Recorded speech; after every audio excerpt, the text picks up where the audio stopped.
For most of the flight, the man next to me kept adjusting the armrest until his arm pressed against my chest while I held my newborn and tried to get her to a NICU before her oxygen ran out. The flight was 91 minutes long. I know because I checked the departure board 3 times before we boarded, doing the math I'd already done at home, in the NICU transport office, and in the cab. 91 minutes in the air, plus taxi time, plus the 22 minutes it would take to get from gate C14 to the jet bridge at the other end, plus however long it took to get Adeline into the ambulance that was supposed to be waiting for us. Her portable oxygen concentrator had 4 hours and 10 minutes of battery left when the gate agent scanned my boarding pass. I'd written the number on the inside of my wrist in ballpoint pen so I wouldn't have to keep unlocking my phone to check it, the way I check things when I'm too scared to trust my own memory. My daughter was 6 days old. She had been born with a hole in the wall between the 2 lower chambers of her heart, a ventricular septal defect, the pediatric cardiologist in Spokane had said, using the phrase so many times in the first 72 hours of her life that I could say it now without flinching, the way you learn any language under duress. The hole was 8 millimeters, which the cardiologist told me, not unkindly, was on the larger end of what they usually saw. Spokane General didn't have a pediatric cardiac surgery program. Denver Children's did. So on a Tuesday morning in March, 6 days after I gave birth in a hospital 90 minutes from my house, I was carrying my daughter onto a regional jet with a rolling green oxygen concentrator, a discharge folder 3 inches thick, and a middle seat assignment, 26B, because the transport coordinator had booked the tickets 40 minutes before departure, and 26B was what was left. My husband Callum wasn't with us. He was already in Denver, had been for 4 days because his father had been moved to hospice care at Presbyterian St. Luke's the same week Adeline was born, and somebody needed to be there for both things at once, and there was only one of him. Callum's father, Desmond, had pancreatic cancer that had gone from stage 2 to terminal in the space of a summer, and the oncologist had stopped using the word months sometime in February and started using the word weeks. So Callum flew to Denver to sit with his dying father, and I stayed in Spokane to give birth to our first child, and now I was flying to Denver alone with a 6-day-old baby who had a hole in her heart and a battery that was counting down to meet a husband who was watching his father count down in a different way, in a different room, in the same city. I had never flown alone with a baby before. I had never, until 6 days earlier, flown with a baby at all. The discharge folder from Spokane General was 3 inches thick because it contained not just Adeline's chart, but a laminated card. The transport nurse, a woman named Farah Iglesias, had made for me by hand the night before we left, listing every step of the concentrator's operation in order: how to read the flow rate dial, what saturation number to worry about and what number to panic about, how to switch the nasal cannula if it slipped, how many minutes of reserve the battery held at each setting. Farah had circled the number 94 in red pen, Adeline's target saturation, and under it had written in small, careful handwriting, "You know more than you think you do." I'd read that sentence maybe 30 times by the time we boarded, the way you read a fortune you're hoping will come true through repetition alone. Callum and I had married 4 years earlier, in a backyard in Coeur d'Alene with folding chairs borrowed from his father's church. Desmond had officiated badly, forgetting the ring cue twice and making everyone laugh about it instead of covering the mistake. And I remember thinking, watching him fumble through it, that I was marrying into a family that didn't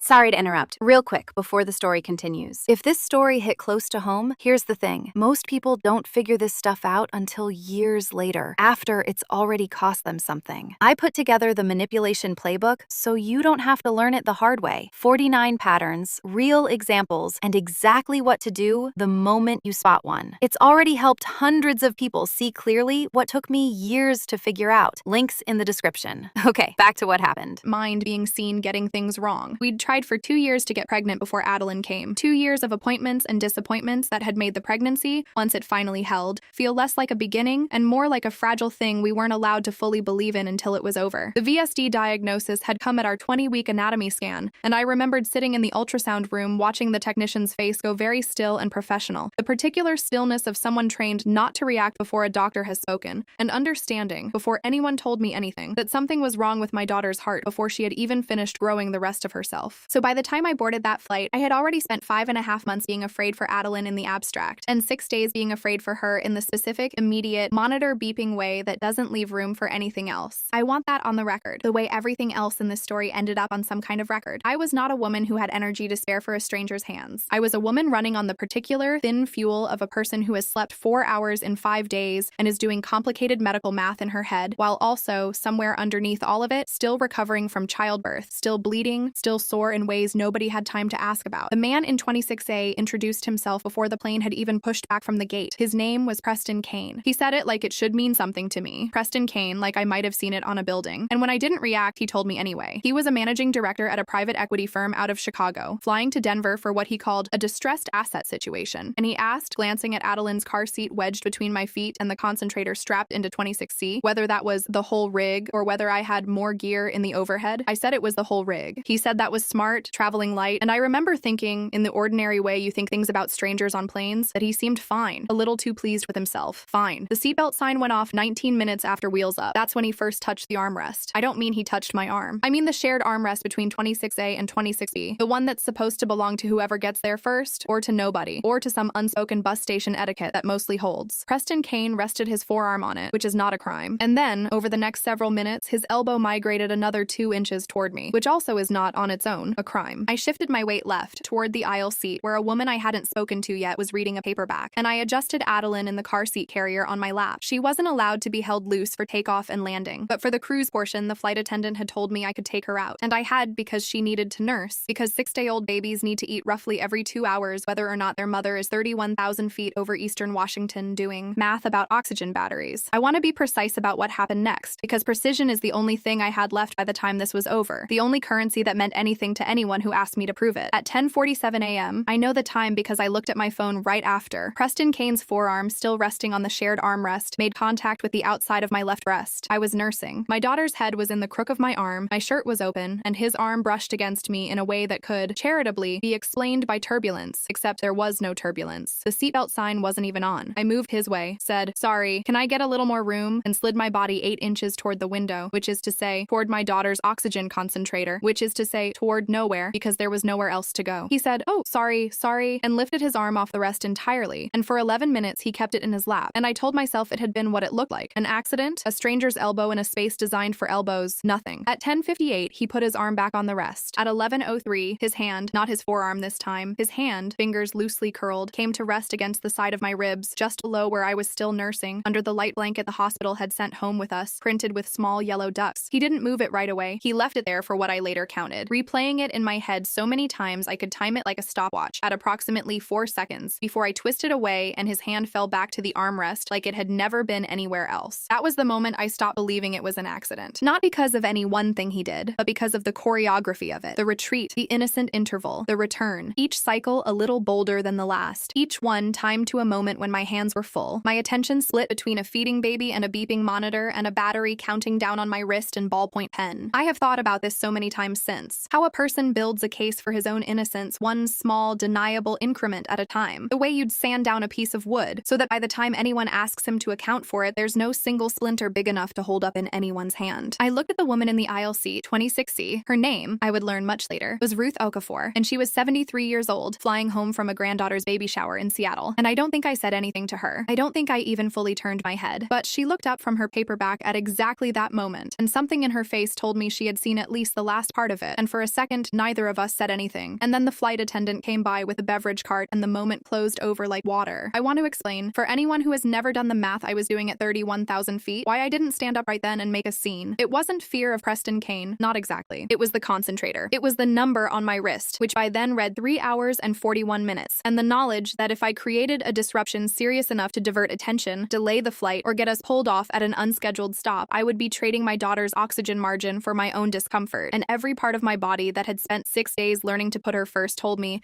that was not a trade I was allowed to make. So I did the other thing. I started documenting. At 11:07, I opened my phone's voice memo app and set it recording, face down in the seat pocket in front of me, angled so the microphone would still catch audio. I didn't say anything into it. I just let it run. Then I opened my camera and, holding the phone low against my thigh, angled to catch the armrest and Preston Kane's hand without catching his face. I didn't think about why I did it that way. I just did. Some instinct telling me the hand was the evidence and the face could come later. I took 3 photographs over the next 6 minutes, time-stamped 11:09, 11:12, and 11:14, each one showing his hand at a different stage of its slow migration back toward me. I texted Callum at 11:10. Something weird happening with the guy next to me, documenting it. Don't worry, focused on Addie, just wanted someone to know. He didn't answer right away. He was at Presbyterian St. Luke's in a room with his father, and I found out later he'd had his phone silenced because a hospice nurse had asked families to keep the floor quiet, and the not answering made the next 40 minutes feel longer than they were. At 11:19, Preston Kane leaned toward me under the pretext of looking past me out the window. We were descending through a cloud layer somewhere over the Rockies, he said. Wasn't that something? And his shoulder pressed the length of his arm against the side of my chest for what the recording later showed was 9 full seconds. He said into the small space between us, "Sorry, I just love this part of the flight," and didn't move back right away. I said, "I need you to give me some space." Clearly enough that Ruth Okafor's paperback came down again. He said, of course,